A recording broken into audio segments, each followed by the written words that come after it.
মিঠিছোড়া ধারাবাহিকে দেখেছিলাম নীলুর কাছ থেকে ক্রান্তি ভাই টাকা চেয়েছে, যে টাকা ও দাদার কাছ থেকে নিয়েছিল, গয়নাগুলোও দিয়ে দিয়েছে। তারপর বলেছে আমার খুব খিদে পেয়েছে, খেতে দাও। বলল দেখো তোমাকে বুঝতে হবে, ভারতবর্ষে অনেক লোকই খেতে পায় না, খিদেটাকে কন্ট্রোল করতে হবে। বলল আমি ওসব জানি না, আমাকে খেতে দাও।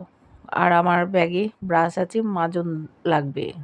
নিম দাঁতন এনে দিয়েছে, মাজতে চাইছিল না, তারপর বাধ্য হয়েছে ওই নিম দাঁতন দিয়ে মাজতে। মন্দিরার সাথে পুকুরে স্নান করেছে, বাড়ির কথা চিন্তা করছে, কেউ খোঁজ করছে কিনা। ওর ফোনটা বোম্বের ট্রেনে তুলে দিয়ে এসছে, কেউ খোঁজও পাবে না। তারপর খিচুড়ি খেয়েছে ওদের সাথে, ক্রান্তি ভাইয়ের সাথে গ্রামে গেছে, সেখানে কত গরিব দুঃখী মানুষদের সাহায্য করে ক্রান্তি ভাই। নিজে একজন ডাক্তার, একটি মেয়ের চিকিৎসা করছে, তাকে ওষুধপত্র দিয়েছে, এমনকি যে ওষুধ এনেছে সেগুলো এক্সপায়ারি ডেট হয়ে গেছে। ওদিকে রায় খোঁজ করছে নীলুর, সোনার দোকানে গিয়ে দেখবে যে যাকে কিডন্যাপ করেছে সে নীলু কিনা।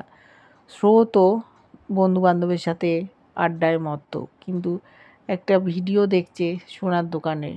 ও কি বুঝতে পারবে যে ওটা ওর মেজদি?